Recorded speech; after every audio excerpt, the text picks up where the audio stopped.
Mrs. Lance! At sa araw na ito ay ipapakilala ko sa inyo ang ilan sa mga madalas makasalamuha na CBSU dogs o stray dogs sa loob ng Cavite State University Intang Campus.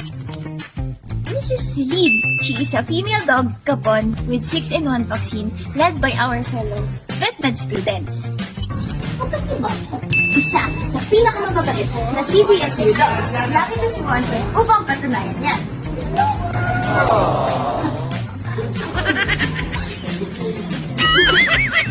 Sweet Killy.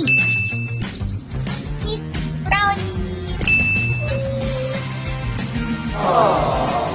Ang mga aso at pusa sa loob ng universidad ay pinangangalagaan at iniingatan ng mga estudyante, ng administrasyon at ng CBSU staffs.